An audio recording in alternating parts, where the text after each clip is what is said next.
Mauricio, ¿qué tal? Buenas tardes. Estamos Hola, en...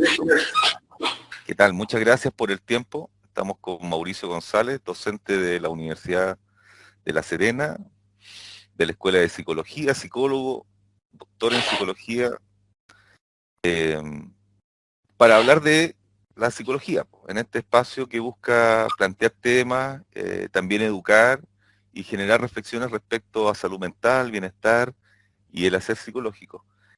Estábamos conversando antes de iniciar la grabación de que la salud mental hoy día es un tema preocupante.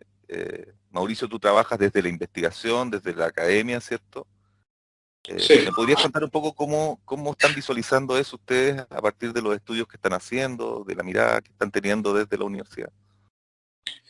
sí, o sea, mira, un poco como académico en sí y en el contacto, en la interacción cotidiana con los alumnos desde la docencia, en las conversaciones con los estudiantes uno ve que hay una preocupación, un deterioro de la salud mental en el sentido que aumenta, los estudiantes se sienten más estresados, se sienten con más ansiedad, les cuesta mucho regular a veces cuando tienen algún tipo de problema o situación estresante, o ven derechamente los cuadros de depresión, ¿cierto? O cuadros de ansiedad también han empezado a aumentar. Eh, entonces aparecen las conversaciones, en la interacción con ellos, cuando recogimos datos ya para hacer informaciones, cuando estamos evaluando, por ejemplo, indicadores de bienestar, o cuando aplicamos el DAS-21, que es un instrumento que mide ansiedad, depresión y estrés, también aparecen bastante eh, incrementados, digamos, los promedios, digamos. Entonces, es preocupante, uno lo constata en la práctica, y por otro lado, al revisar la literatura científica a nivel nacional e internacional, también hay reportes bastante recurrentes, digamos, de deterioro de la salud mental a nivel mundial, sobre todo en la población más joven. Y como conversábamos, o sea, por una parte uno está constatando un fenómeno, una pérdida de calidad, un deterioro de la salud mental, y por otro lado, no se ve claramente que haya, desde el punto de vista estatal, digamos, un curso de acción que permita enfrentarlo de manera pertinente o satisfactoria. Es decir, el acceso a la salud mental en el sistema público de salud es bastante precario. Los sistemas privados son carísimos. O sea, pensando en que la mayor parte de las personas que están con problemas no tienen los recursos para pagarse una psicoterapia o atenciones psiquiátricas de manera sistemática, ¿no? Como se requiere, ¿no? Pueden pagar tal vez una atención, dos, pero no la cantidad que se requiere.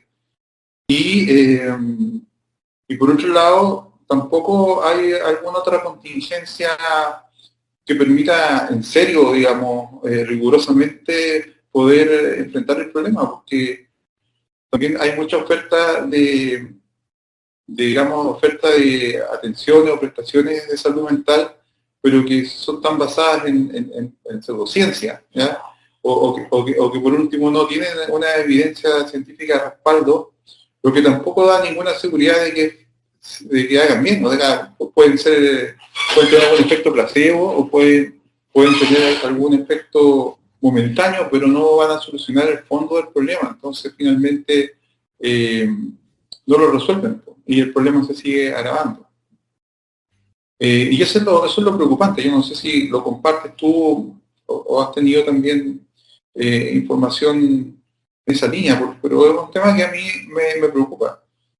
Porque, como te digo, estamos viviéndolo día a día pues, con los estudiantes en la sala o con los estudiantes cuando uno tiene la posibilidad de conversar más estrechamente con ellos, y con la investigación, con los distintos procesos de recogida de datos que habitualmente hacemos.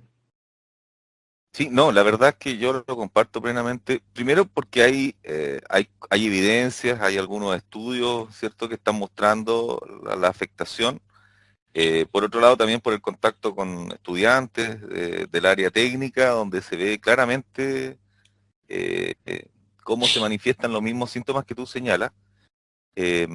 También muy asociado a, yo diría como, no sé, ciertas deudas del sistema respecto a personas que no han tenido la posibilidad de desarrollar ciertas habilidades también desde el punto de vista educativo, o ser parte de comunidades quizás un poco más enriquecidas, donde algunas respuestas se podrían haber moldeado, modulado, y se enfrentan a una exigencia de un entorno mucho más complejo, ¿ya? No solamente desde el punto de vista académico, sino también desde el punto de vista de la flexibilidad o de la riqueza de las respuestas que tienen que tener.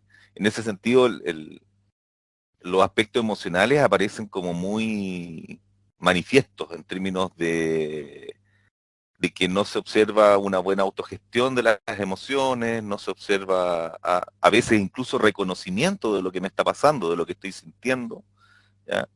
Y por lo tanto respuestas como poco moduladas, y tal como dices tú también, eh, por mi lado, una visión como de pseudo comprensión respecto a cuál es el rol de la psicología y qué es lo que es precisamente la disciplina psicológica como ciencia, y lo que son otras modalidades de atención que, sin catalogarlas de pseudociencia, no por mi parte, pero que no tienen respaldo científico, ¿te fijas? Y que pueden ser en algunos casos complementarias, pueden ser parte de un acompañamiento, pero que en el fondo no abordan la situación de salud mental que la persona está viviendo. En ese sentido te quería preguntar también qué es lo que están arrojando las investigaciones respecto al tema de la emoción, y si tú compartes esto último que yo te mencionaba. Sí, mira, para hacerte o sea, es un tema complejo, que no es fácil simplificarlo, ¿sí? Pero lo que nosotros estamos empezando como a especular, a proyectar como una explicación, va en la línea de lo que tú decías. Mira, para ponerlo así como en 3 o 4 ideas, lo que mantiene o lo que nos ayuda a mantener el bienestar psicológico, el bienestar mental, como lo quieran entender, es nuestra capacidad para satisfacer nuestras necesidades, y en particular las necesidades psicológicas, ¿verdad? Hay distintas teorías, ¿cierto?, que señalan distintas clasificaciones de necesidades psicológicas. Por ejemplo, la teoría de la autodeterminación dice que la capacidad de ser autónomo, de ser competente y de relacionarse con los demás, por ejemplo. O sea, ahí serían 3 necesidades psicológicas, digamos, básicas. Entonces, el no poder satisfacer adecuadamente estas necesidades conlleva un deterioro del bienestar, conlleva un deterioro de la salud mental. Creo yo que en las generaciones actuales, tú también lo señalaste, ¿no? Por diversas razones, por un incremento, una disminución de las interacciones cara a cara, digamos, tal vez la falta de adultos, cuidadores, padres, qué sé yo, con una buena formación o con una buena educación emocional, digamos, que además pasan todo el día trabajando. Los adultos pasamos prácticamente todo el día trabajando y tampoco tenemos mucho tiempo para estar con los hijos, digamos, y poder traspasarle este tipo de hábitos o habilidades que les permiten a ellos ir satisfaciendo sus necesidades de manera autónoma. Entonces, se ha ido produciendo un déficit en la formación de habilidades sociales de la gente más joven, y con la irrupción de las redes sociales, además, se ha generado un espacio virtual de relaciones interpersonales, pero que no reemplaza al espacio real, ¿no? Que lo transforman en algo un poco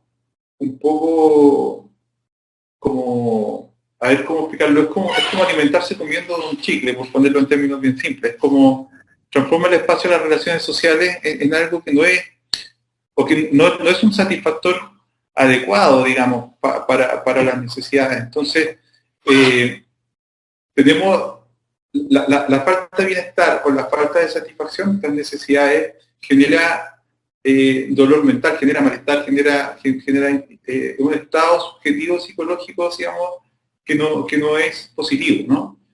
Y la falta de habilidades sociales genera la frustración y la dificultad de poder hacer frente a los problemas cotidianos de la vida, digamos, ¿no?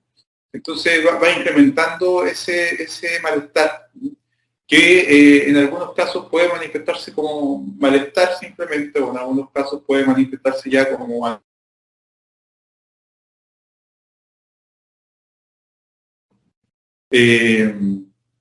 pero lo complejo, digamos, es que una necesidad o un conjunto de necesidades que no está satisfecha, ¿cierto? Así como cuando tú tienes hambre, ¿cierto? Se manifiesta físicamente, ¿cierto? Como una señal en el cuerpo que mientras más intenso es, más desagradable es esa señal, o cuando uno tiene sed, ¿cierto? Cuando una necesidad psicológica no está satisfecha, también genera una señal difusa, pero de desagrado, de molestia, de dolor mental, podríamos decir, ¿no? De sufrimiento, podríamos decir también, dependiendo. Hay diferencia entre estos conceptos, pero es como más o menos para dar la idea de que a nivel subjetivo ocurre algo, ¿cierto? Que es un malestar interno, ¿no? Que las personas pueden atribuir, pueden interpretar o pueden de alguna manera darle sentido de diversas formas. Y dependiendo de cómo le den sentido, ¿cierto? También es como lo pueden manejar. Muchas veces las personas solamente sienten el malestar, pero no saben qué hacer con él, ¿no?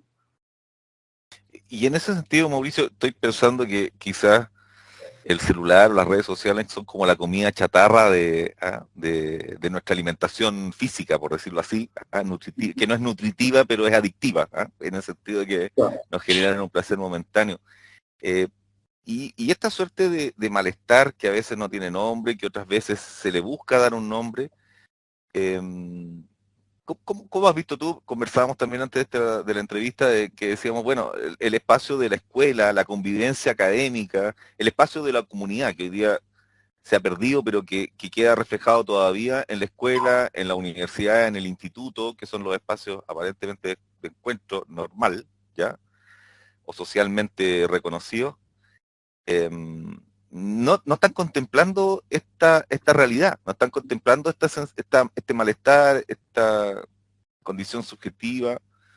El otro día leíamos, ¿cierto?, que esto estaba permeando también a las grandes universidades, que esto no tiene que ver necesariamente con los grados de exigencia. Hay una sensación de las personas hoy día de una sobreexigencia, de una falta de comprensión, que las lleva a vivir la actividad académica, o sea, desde el punto de vista de ser estudiante, de una manera quizás no tan grata como uno supondría, o como son las bases del aprendizaje, ¿cierto? Cuando uno aprende se pone contento, está contento y tiene que crearse un ambiente saludable para que uno pueda aprender. ¿Cómo estás viendo eso en tu experiencia, tanto en la universidad como en los lugares con los que ustedes se relacionan, escolares, cómo lo están haciendo o no están pudiendo hacer nada, o qué lectura están haciendo ellos? Claro, mira, no te puedo responder con mayor rigor porque no tengo información más, más científica o más contundente. Te puedo responder con mi impresión nomás, ¿no? Mira, yo creo que cuando hay un problema emergente de salud mental, que se manifiesta, por ejemplo, hace poco todo un desborde de las agresiones entre escolares o entre compañeros, ¿cierto? De violencia que sobrecogió al país, digamos. Van apareciendo como estas especies de explosiones así de problemas en algunos lados, ¿no? Y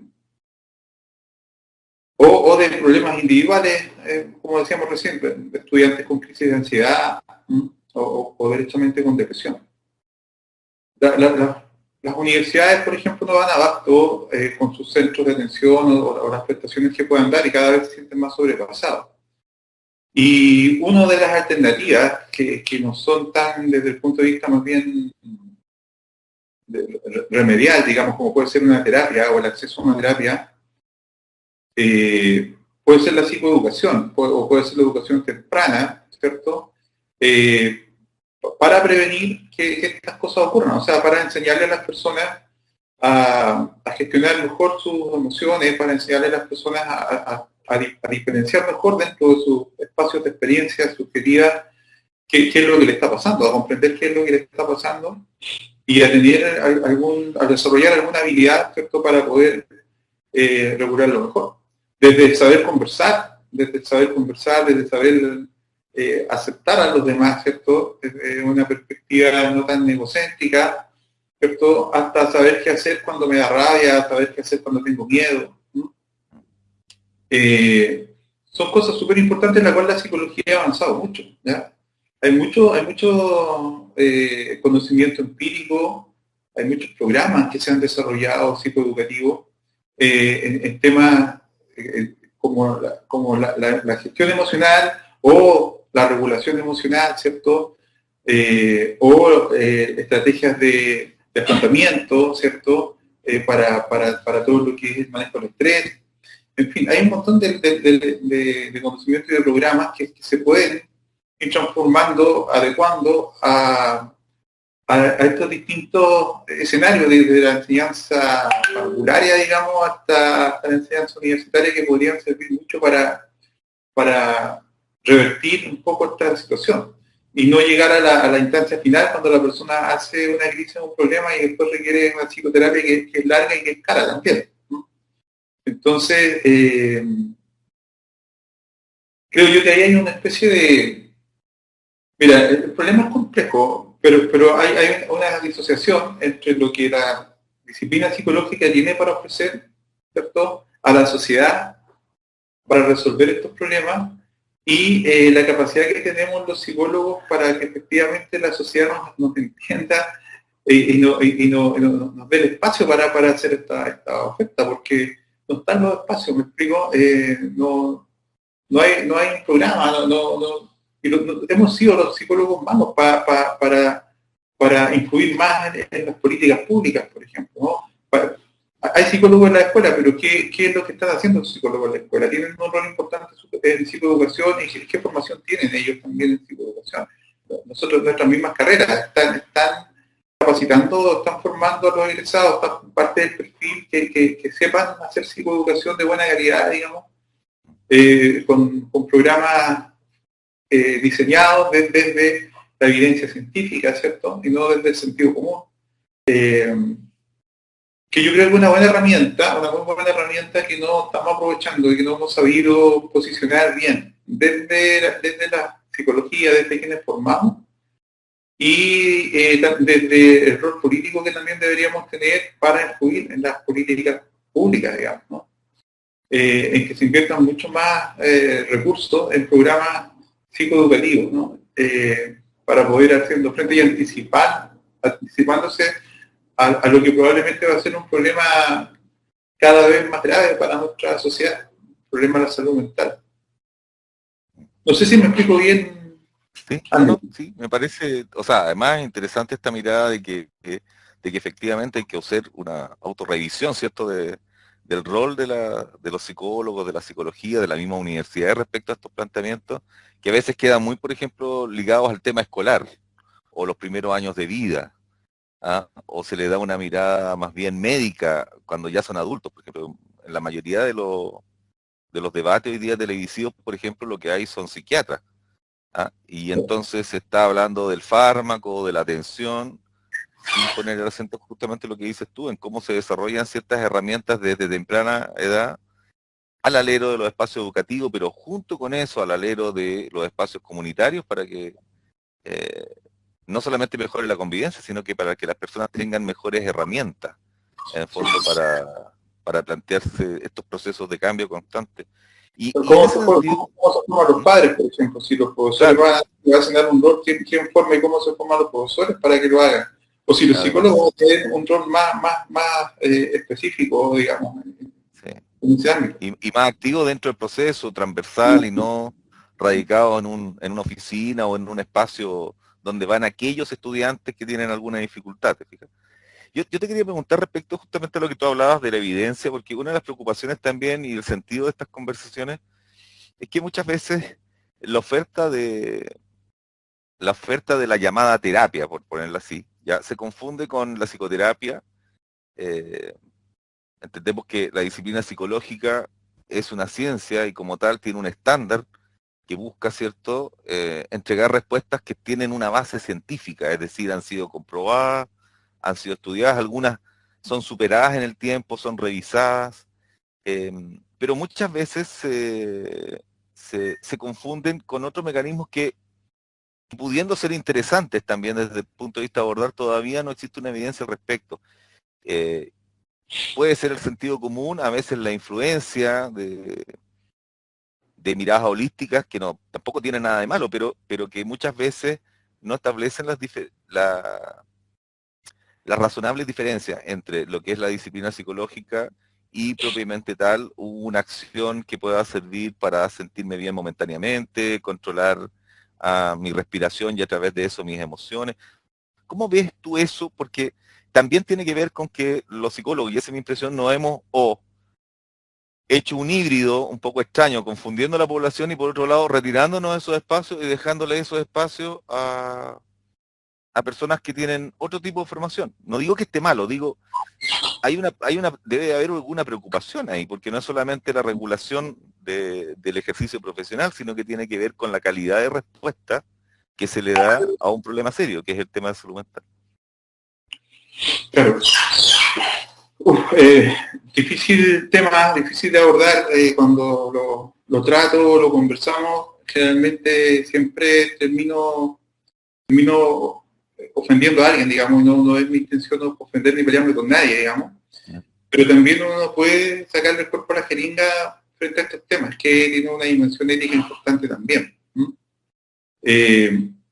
Mira, una de las primeras cosas que yo le trato de explicar a los estudiantes en clase es que aunque estamos viviendo una época que se llama el posmodernismo, donde todo se está deconstruyendo y se está deconstruyendo la ciencia, y donde esta idea de criterio de verdad pasa a la subjetividad de cada individuo, por lo tanto lo que cada uno cree pareciera ser, ¿cierto?, que no necesita ser sometido a ningún tipo de contraste o de evidencia, basta con que una persona lo crea, y lo crea ciegamente y ya es válido, digamos, ¿ya?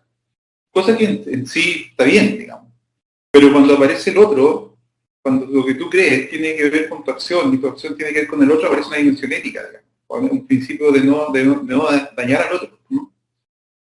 Y yo creo que no basta el que yo crea, ¿cierto?, y que esté convencido de algo para garantizarme o asegurarme que con mi acción yo no voy a dañar al otro.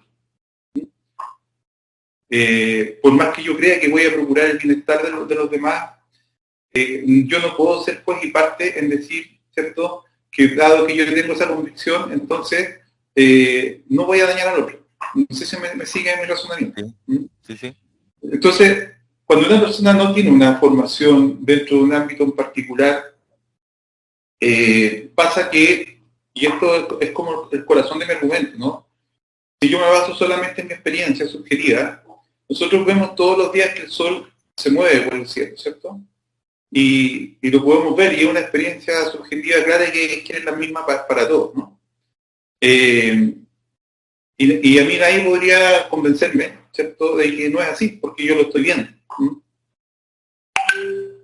Pero todos sabemos que no es el sol el que se está moviendo, ¿cierto?, que es la Tierra la que está girando.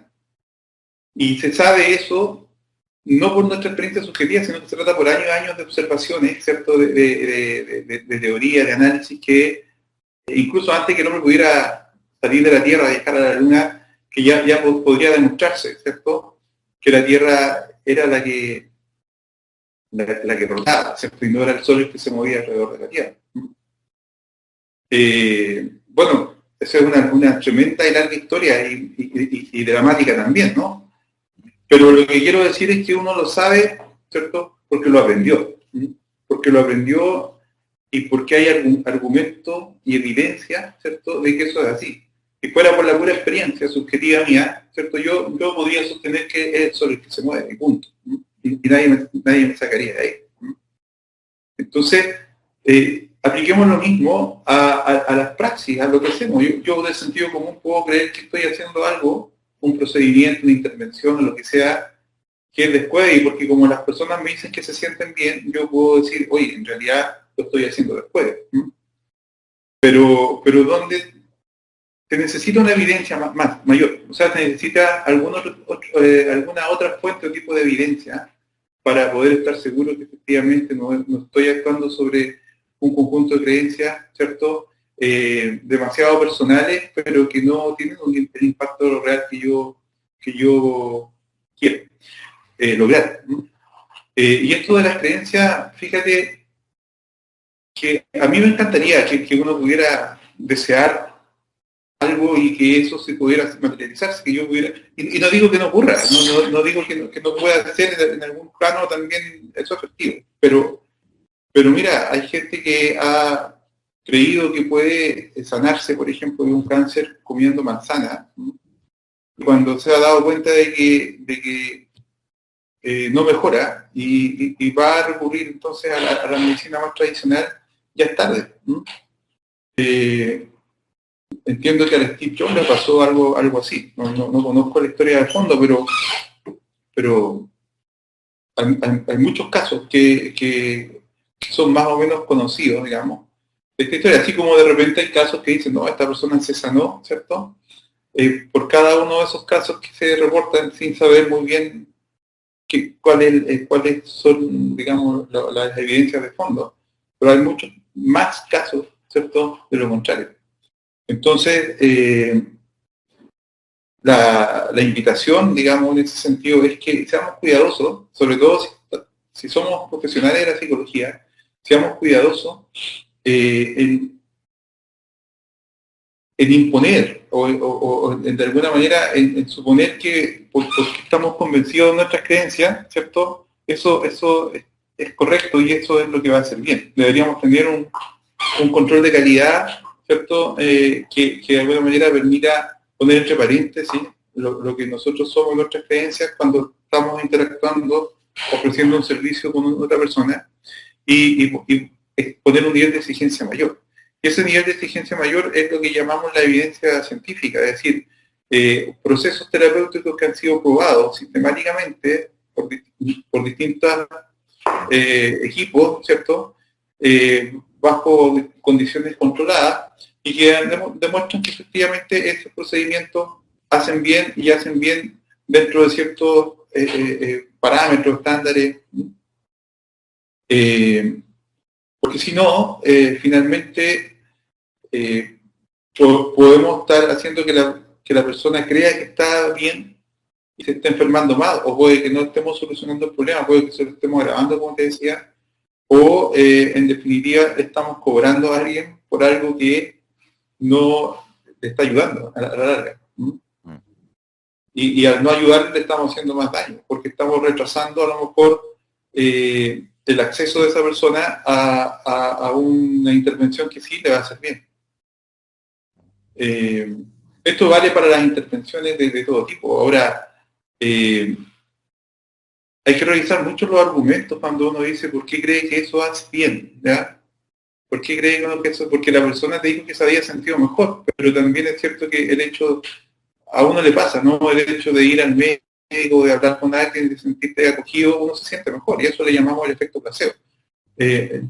Lo complicado del efecto placebo es que hace bien, pero un rato. Un rato, no tiene el efecto más sistemático que puede tener un proceso de psicoterapia más riguroso, ¿no? Sí. O sea, y en eso, ¿por qué te lo preguntaba? Porque una de las preocupaciones justamente hasta esta explosión de casos o de necesidades de salud mental, justamente a veces surgen también estas respuestas, entre comillas, más fáciles, más económicas, más masivas o menos masivas, o quizás a veces que se entienden mejor que la psicoterapia, como lo estamos mencionando. Y a veces el mismo aparato público, las comunidades, toman esas opciones y uno quisiera que hubiese en ese sentido mayor reflexión, una mirada más crítica, eh, para poner las cosas entre comillas en una perspectiva justamente de bienestar hacia las personas, pero también de responsabilidad. ¿Ah? Porque, claro, efectivamente, tal como dices tú, y yo lo comparto, claro, este no es una discusión acerca de creencias, es una discusión acerca de datos, evidencia, y hay enfoques psicológicos que permiten explicar muy bien, que son muy descriptivos y que no le puedes pedir por la antigüedad que tienen a mayor validez desde el punto de vista predictiva, por ejemplo, de la conducta. Pero hay otros que por su naturaleza y su foco son mucho más adecuados para abordar ciertas dimensiones de lo que ocurre hoy o de lo que le ocurre a algunas personas. Entonces, desde esa perspectiva, quizás también falta una mayor educación hacia la población en términos de entender a qué van, porque esto es como si, yo me imagino, es como que si uno fuera al dentista, ¿cierto? Y no hubiese un sillón y algunos tuviéramos una cama para atender, otros tuviéramos un sillón, otros los colgamos, ¿ah? Algunos le hablamos a los dientes cariñosamente para que se sanen y otros hacen lo que el dentista tradicional. Nadie soportaría eso, ¿me entiendes? Nadie lo entendería. Y me da la sensación que hoy día, de alguna manera, la atención psicológica todavía está revestida de ese velo que hace que muchas cosas pasen como atención psicológica o como psicoterapia, ¿ya? Sin que lo sean, ¿ya? Y que la persona tampoco lo sepa.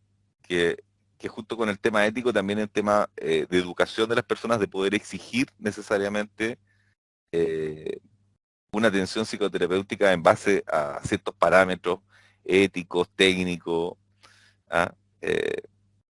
Porque de alguna u otra manera la psicoterapia es una herramienta que ayuda a las personas y tiene que estar al servicio del bienestar de la comunidad, pero eso no significa que cualquier cosa sea psicoterapia también. Sí.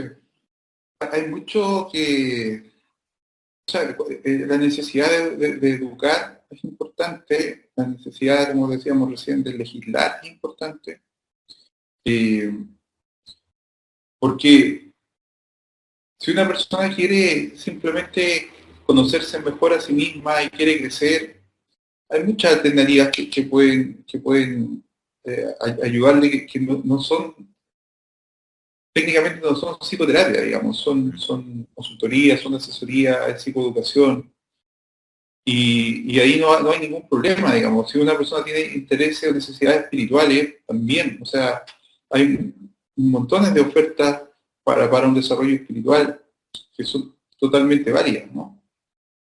Eh, pero cuando estamos hablando de personas que tienen depresión, o personas que tienen trastorno de ansiedad, o personas que tienen eh, algún trastorno específico, eh,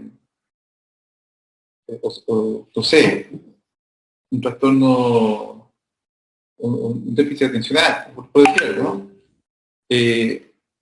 Existen procedimientos probados, estándares, existe un desarrollo psicológico, digamos, con mucha evidencia para resolverlo. Entonces, si mezclamos ahí, si nos traspacijamos y tratamos de aplicar estas mismas técnicas o esas mismas desarrollos, creencias que tienen que ver con lo espiritual, ¿cierto? Para sanar problemas bien concretos y que la psicología ha estudiado y conoce y para los cuales tiene procedimientos científicos, yo creo que ahí es donde nos confundimos. Y ahí es donde eh, lo pagamos caro, porque finalmente el problema no se resuelve. ¿Sí? Y eso implica que el sufrimiento que ese trastorno, esa enfermedad, ese problema causa, persiste en el tiempo. ¿Sí? Y se agrave, y todos sabemos que los problemas de salud mental causan sufrimiento a la persona que los padece, pero también causan mucho sufrimiento al entorno. ¿Sí? Tiene un costo para el país, un costo social importantísimo. ¿Sí? Hay un deterioro psicosocial muy, muy importante cuando una persona está sufriendo, en el fondo, en una familia, ¿ah? Para los hijos, para el entorno, para su trabajo también afecta el rendimiento. Bueno, Mauricio, quería agradecerte, ha sido una agradable conversación, pedirte de nuevo, o sea, darte las gracias porque te has dado un tiempo. Mencionábamos que este no es un buen momento del año para un académico porque hay que corregir pruebas, cerrar actas y todas esas cosas que se presentan, pero bueno, agradecerte eso, siempre es interesante conversar y ojalá podamos en otras oportunidades abordar temas también que sean de preocupación del mismo equipo de trabajo que tú formas ahí en la escuela de la Universidad de La Serena, eh, que entiendo yo por las lecturas que he hecho tienen interesantes planteamientos y estudios en el área cognitiva, eh, en el ámbito educacional, de la psicología educacional, que he visto algunas cosas ahí, que también te puede ser un espacio para poder compartir y divulgar. Gracias a ti, Andrés, por invitarme. Se me ha pasado volando el ratito de conversación. Eh, Me quedo con las ganas de haber seguido conversando más. Sí, hubo un espacio,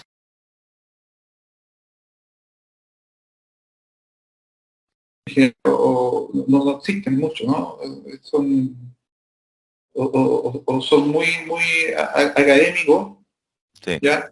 O son muy técnicos, digamos, pero la posibilidad de conversar de una manera mucho más cercana a las personas que no tienen una formación tan técnica y de poder contribuir con reflexiones que obviamente son personales, ¿cierto? Pero que abre un canal para poder uno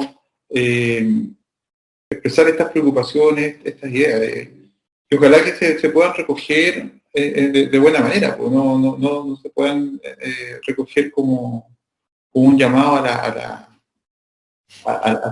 la confrontación, ¿no? Sino que más bien como una invitación a la reflexión.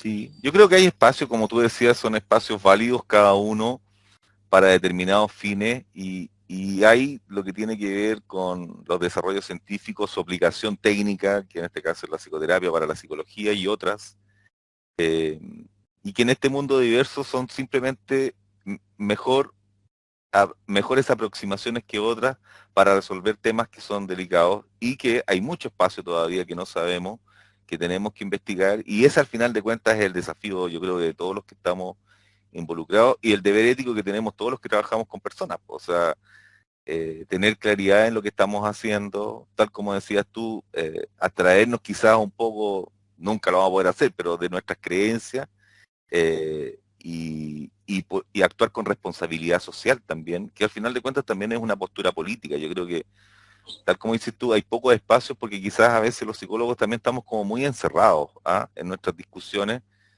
que son interesantes, pero que también hoy día, creo yo, y creo que en eso también lo comparten, necesitamos un poco abrir el espectro para discutir de esta dificultad que estamos teniendo como sociedad, como país, como planeta, que tiene que ver con cómo nos vamos ajustando de mejor forma a estas nuevas realidades y qué tenemos que hacer y qué tiene la ciencia para aportarnos, especialmente las ciencias que se preocupan del ser humano. Así Así que es. muchas gracias Mauricio. Mauricio Y ahora, González desde La Serena, siempre gentil para darse un tiempo. De ahí lo vamos a envasar y te lo pasamos ahí. ¿Ah? ¿Ya? vale. Listo, Un todo un abrazo. gusto. Cuando quiera. Muchas gracias. Gracias, que te vaya bien. Chao, chao. Chao.